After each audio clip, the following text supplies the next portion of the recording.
supliendo las necesidades de la gente con la verdad de la palabra de Dios. Tengan todos ustedes un excelente y bendecido día en el nombre de nuestro Señor Jesucristo de Nazaret. Bueno, hace 8 días el pastor Miguel nos hizo una enseñanza acerca del propósito.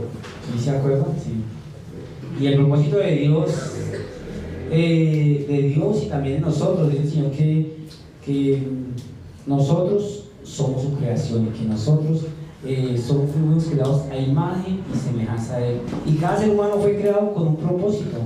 Cada uno de nosotros fuimos creados con un propósito. Y vemos que el propósito de Dios es, y la voluntad del Señor es buena y es perfecta. Amén. Y eso fue lo que Él creó en el momento de la creación, cuando Él creó a la raza humana, al ser humano. Ese fue el propósito de Él, que hubiera siempre una comunión constante, una comunión eterna, porque Él nos creó a su imagen y a su semejanza. Ese era el propósito del Señor para el ser humano. Pero como sabemos todos, por la caída del hombre, del pecado que se introdujo en el ser humano, pues hubo esta ruptura de la comunión eterna que había con el Padre. Hubo unos científicos en Alemania que haciendo investigación acerca de la genética, de todo lo que es como genes y la restauración del cuerpo humano, ellos llegaron a la conclusión de que definitivamente el ser humano fue creado para ser eterno. Y todos nosotros podemos ver cuando de pronto nos hemos cortado alguna mano, alguna raspadura, podemos ver cómo el mismo cuerpo se regenera. En la misma pandemia también pudimos ver cómo el mismo planeta Tierra, no digo que fue buena la pandemia, pero vimos cómo el planeta Tierra se pudo regenerar, la atmósfera, vimos que no había tanto dióxido de carbono. El hermano Jaime también nos dio un testimonio de cómo fue restaurada su salud, pues gracias a la pandemia, dijo él, porque ya dejó de haber tanto dióxido de carbono. Pero vemos que ese es el propósito verdadero del Señor, hacernos eternos a su imagen y semejanza, y que siempre hubiese esa comunión, pero que sabemos que desafortunadamente por el pecado esto fue roto. Amén.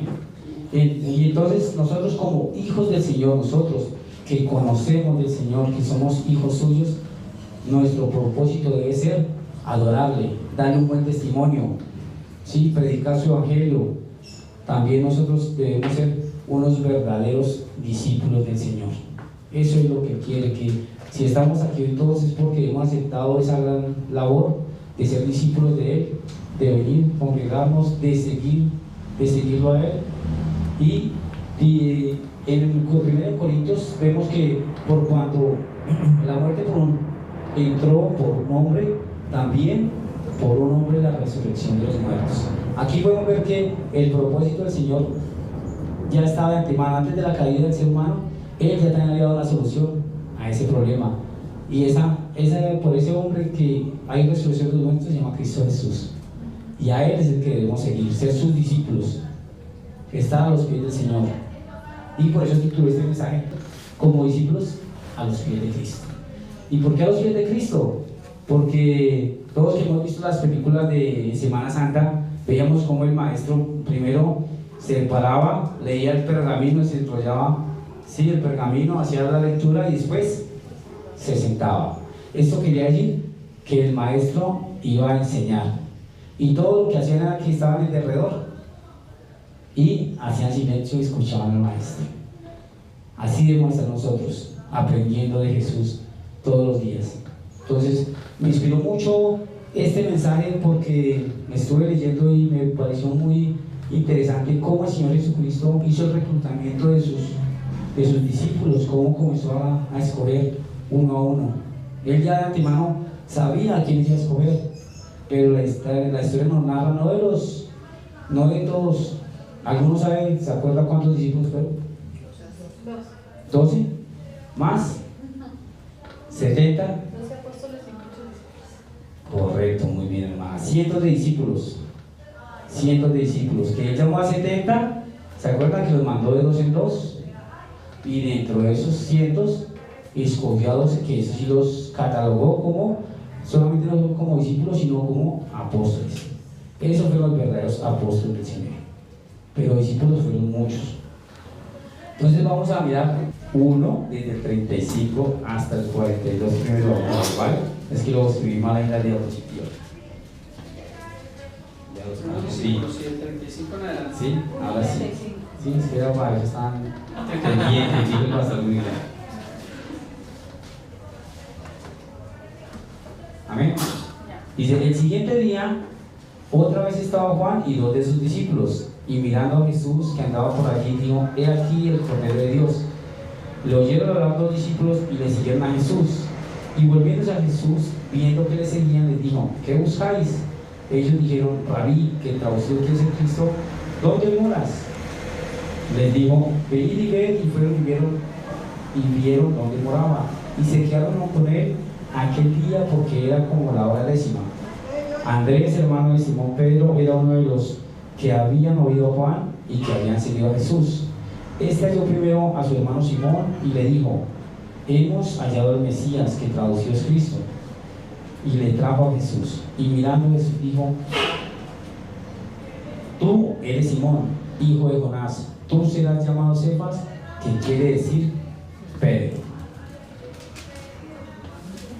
El 43 dice, el día siguiente quiso Jesús ir a Galilea y halló a Felipe y le dijo, sígueme. Y Felipe era de Bethsaida, la ciudad de Andrés y de Pedro. Felipe halló a Natanael y le dijo, hemos hallado a aquel de quien escribió Moisés en la ley, así como los profetas, a Jesús, el hijo de José de Nazaret. Natanael dijo, ¿de Nazaret puede salir algo bueno? Le dijo Felipe, ven y ve.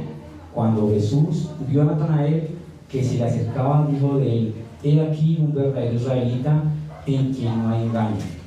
Le dijo Natanael, ¿de dónde me conoces? Respondiendo Jesús le dijo, antes que Felipe se llamara, cuando estaba debajo de la higuera te vi. Respondiendo Natanael y le dijo, Rabí, tú eres el Hijo de Dios, tú eres el Rey de Israel. Respondiendo Jesús le dijo, porque te dije, te vi debajo de la higuera 3, cosas mayores de esas verás. Y le dijo, de cierto os digo, de aquí en adelante veréis el cielo abierto y a los ángeles de Dios que suben y descienden sobre el Hijo del Hombre. Amén. Pues bueno, vamos a analizar este pequeño párrafo y vamos a ver al Señor Jesucristo cuando hizo la escogencia de sus discípulos, cómo escogió a cada uno, valga la redundancia. Y vemos que una de las cosas que están acá primero que dice que es que el siguiente día otra vez estaba Juan. Aquí el que está hablando es Juan el Bautista. Juan estaba predicando y dice que los discípulos que estaban con él le oyeron hablar y dijo que he aquí el Cordero de Dios. Y ellos se dieron cuenta de que estaba ya entre ellos el Cordero, de lo que ellos habían escuchado, de lo que ellos sabían, porque ellos conocían muy bien la Torá, la ley, conocían todos los profetas. Entonces podemos ver de que ellos ya sabían que en ese momento se estaba cumpliendo para ellos una profecía. E inmediatamente de una vez dejaron a Juan el Bautista y siguieron a Jesús, porque ellos ya sabían de quién se conocía. Uno de ellos era Andrés, quien fue el que llamó a Pedro.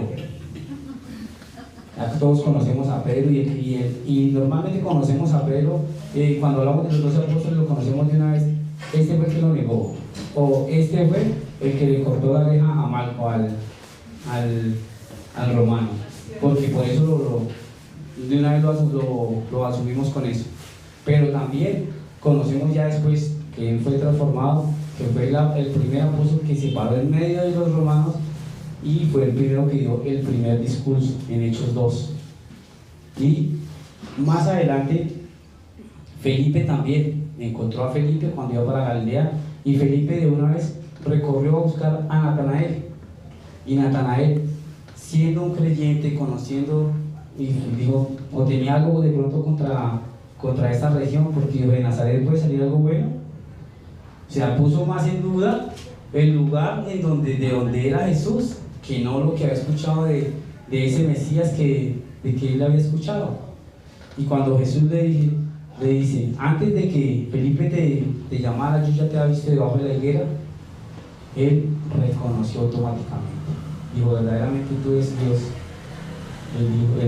Acá él dice,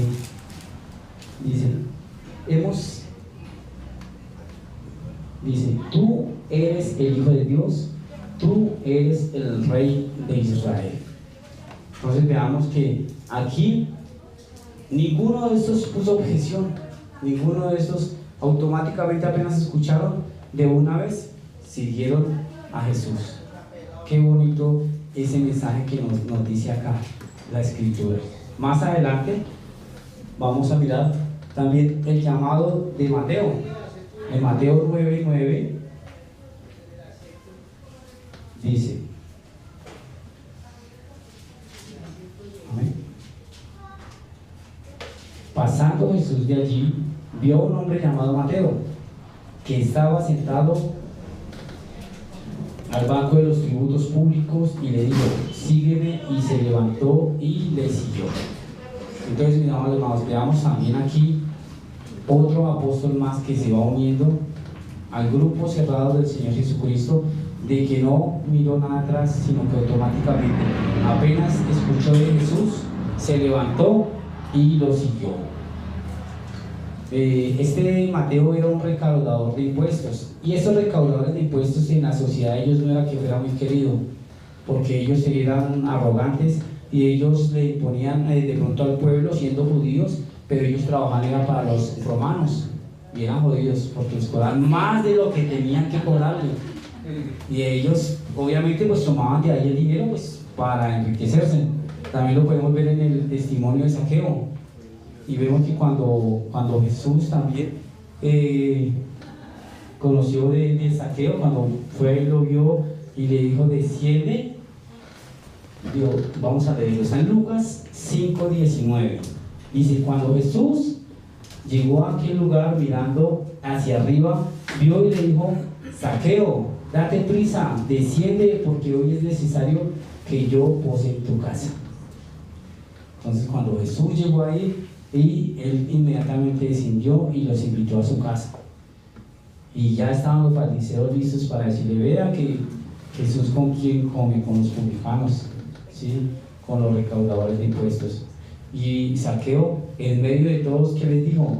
Les dijo, he aquí, Señor, la mitad de mis bienes doy a los pobres, si en algo he defraudado a alguno, se lo debo cuadruplicado. Jesús le dijo, hoy ha venido la salvación a esta casa, por cuanto él también es hijo de Abraham. Y él le decía que venía la salvación a esta casa no porque había dicho que le iba a dar la mitad de los bienes a los pobres, porque muchas veces de pronto lo pueden interpretar así, que de pronto es la teología de que yo le doy a los pobres pues para yo tener un lugar en el cielo, y esto no tiene nada que ver. El Señor lo que le estaba diciendo era que por lo que él había decretado, por lo que él había dicho, por lo que él había dispuesto en su corazón a devolver lo que él había robado, y no solamente eso, sino que lo iba a devolver 4 veces más. Entonces imaginemos nosotros cuánto también plata pudo haber tenido, dinero pudo haber tenido Mateo también, porque hacían el mismo oficio. Ellos eran recaudadores de impuestos, entonces podemos ver que tenían harto dinero, harto dinero, que es lo que ahorita de pronto vemos en contraste con la teología de la prosperidad. Más adelante,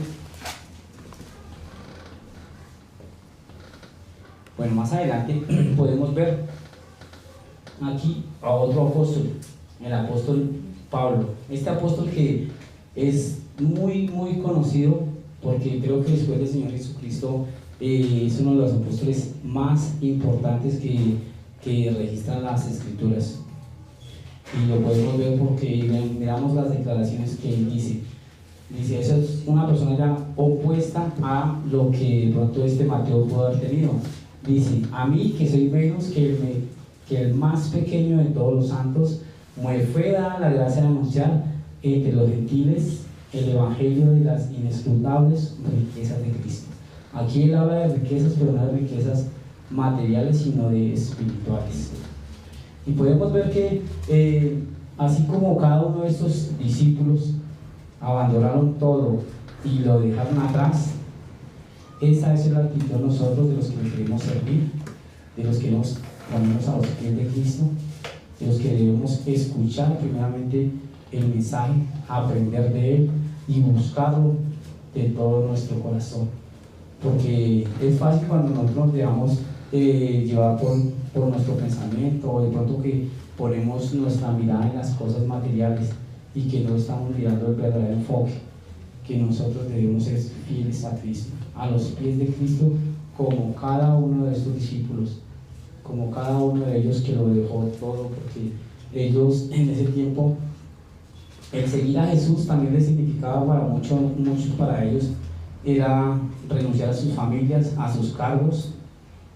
Y no solamente eso, que el negar a Cristo en ese tiempo no era decir es que yo no lo conozco, o es que yo no lo sé, sino que en ese tiempo el negar a Cristo tenían que maldecirlo. Y lo podemos ver cuando el mismo apóstol Pedro, él lo niega. Cuando él lo siguió, que ya fue arrestado, dijeron, tú eres uno de ellos. Y él lo que hizo fue que maldijo al Señor Jesucristo. Eso significaba en ese tiempo negar al Señor, maldecir al Señor Jesucristo. Pero vemos que después de que el Señor Jesucristo hace su resurrección, vemos como todo, como les aclara la mente, porque es como cuando uno ve una película en una segunda parte y no ha mirado la primera. Entonces cuando ya ve la primera parte dice, ya entiendo por qué había sucedido esto. Eso mismo les pasó a estos apóstoles, que el Señor les había dicho muchas veces que Él tenía que morir, y más de uno le decía, no Señor, yo iré contigo hasta la muerte, yo iré contigo. Pero cuando Él fue arrestado y fue castigado, cada uno cogió por su lado, y cuando ya iba a hacer su crucifixión, todos estaban encerrados en una casa, y dice que la escritura que todos volvieron a sus quehaceres. El mismo Pedro volvió a coger sus redes para volver a ser pescador, porque ellos quedaron desilusionados en ese momento. Ellos en ese momento no pensaban que ese Mesías que ellos creían que iba a ser muerto, ellos, para los judíos, ellos no podían imaginarse a un Cristo sufriente, porque como ellos en la escritura se habían escuchado de que iba a ser el libertador, de que iba a ser el salvador, y ellos estaban oprimidos por Roma. Entonces ellos quedaron desilusionados, dijeron, no, pero ahora sin Cristo, ¿qué hacemos? Y eso que ellos tuvieron la oportunidad de estar con Él, 3 años comiendo, durmiendo con Él, viendo sus milagros, viendo la autoridad que Él tenía, y aún así, desafortunadamente esa de pronto es como la mentalidad humana. Ellos se enfocaron únicamente en que lo vieron únicamente fue morir. Por eso quedaron desilusionados, y muchas veces nos pasa a nosotros cuando ponemos la mirada en el hombre, que quedamos como desinflados, porque ponemos la mirada de pronto en un pastor, de pronto en una persona que nos ha hecho daño, que estábamos como ilusionados y que nos fallan, y que nos traicionan. Así quedaron esas personas, quedaron sin motivos de vivir. Pero nosotros debemos ser fieles a Cristo, estar siempre ahí, día a día, estarlo siguiendo como sus verdaderos discípulos.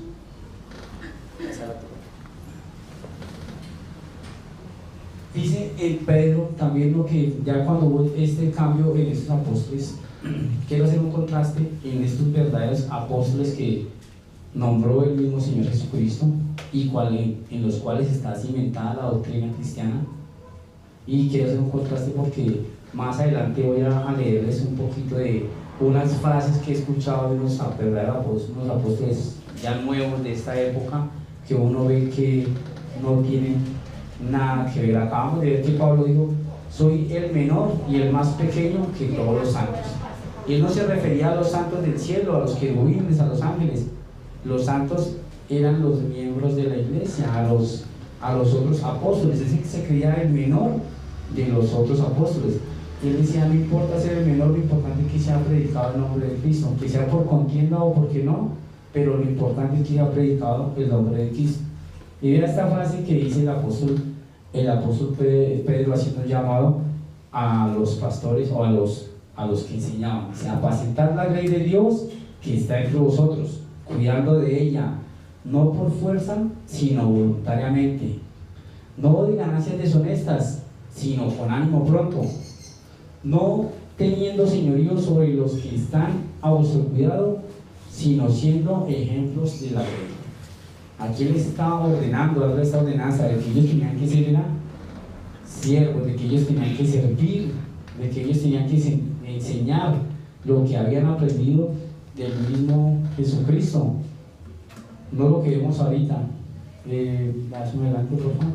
Quiero hacerles sobre todo énfasis en unas frases que encontré, no son todas, porque vi unas que son chistosas.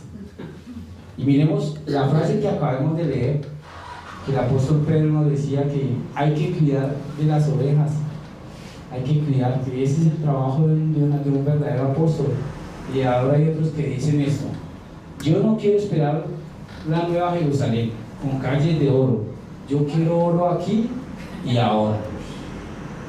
Eso es lo que dice de pronto ahora un profeta de los nuevos. Miremos el contraste que hay entre esos verdaderos apóstoles, verdaderos discípulos del Señor, a los apóstoles de ahora. Sí. Hay otro que dijo: Dios te llamó a ser el más grande de la tierra.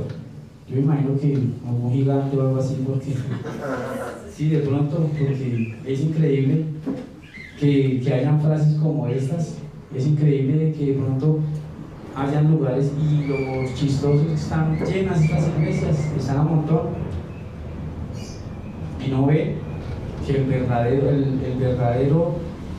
verdadera promesa, la riqueza que podemos tener en Cristo es espiritual.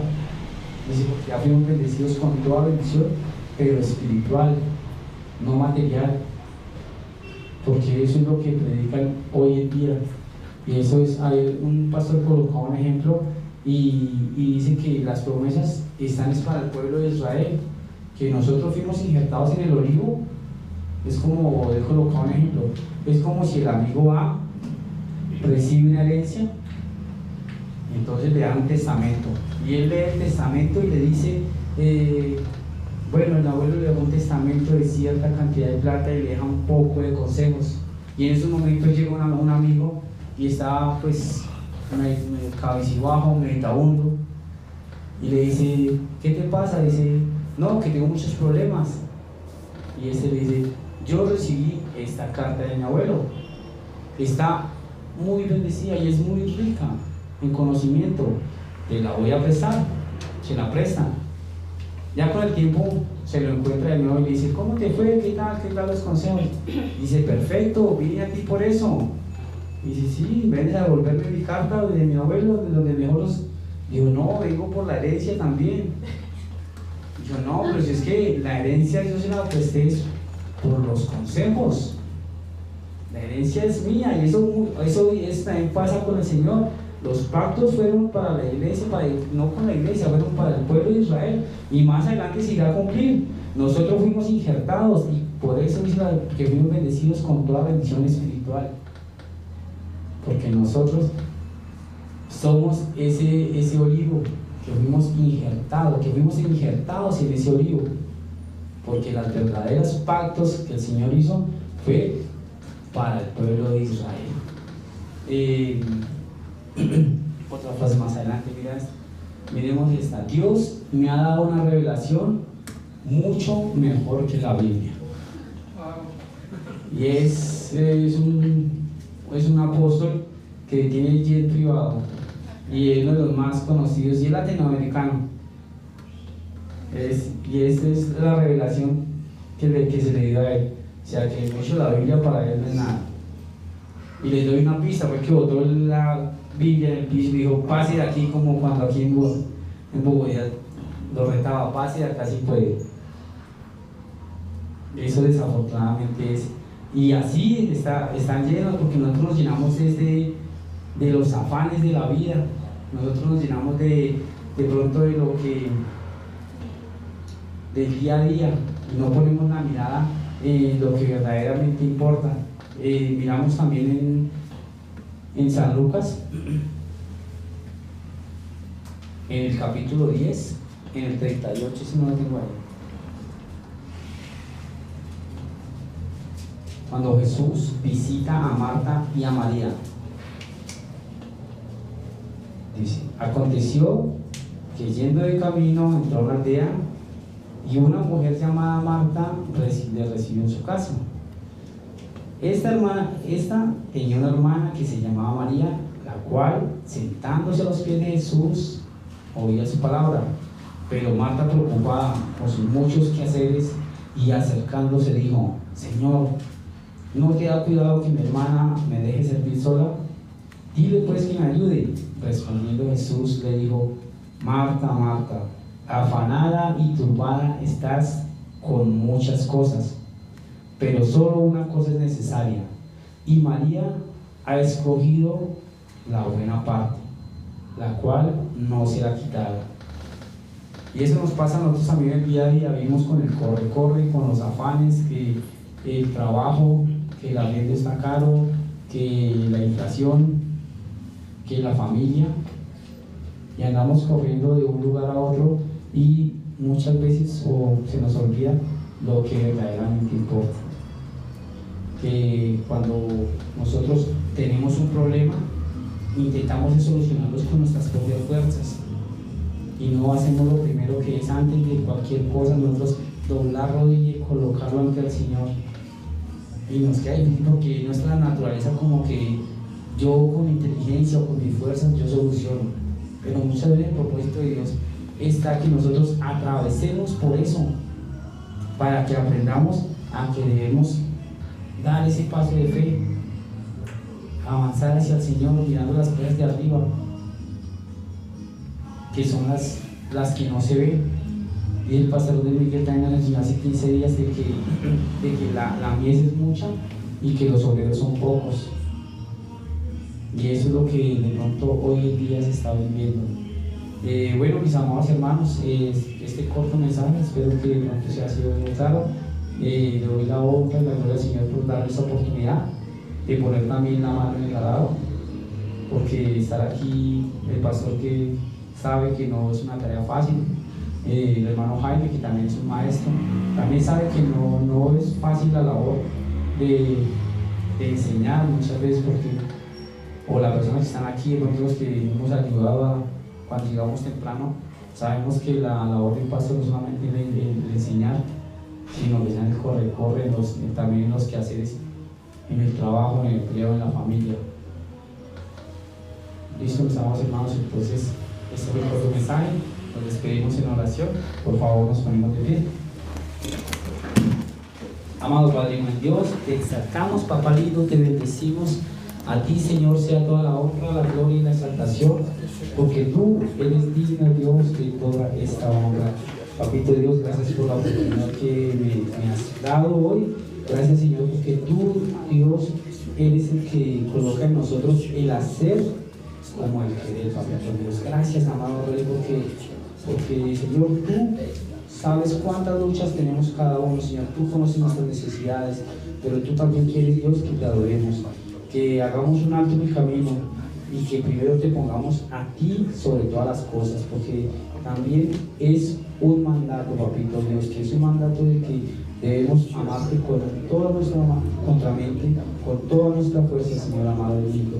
Tenemos que colocar nuestra mirada en ti, Señor, colocarnos a los pies de Cristo, Papito Dios, porque tú eres todo, Señor, para nosotros. Perdónanos porque te hemos fallado y queremos, Señor, dar ese paso de fe, continuar adelante, Señor, no desmayando. Señor, sabemos que es difícil, el tomar la decisión por Cristo muchas veces no es fácil, pero, Señor, hoy la tomamos hacia ti, Dios, y damos ese paso de fe en el nombre de Cristo Jesús. Amén.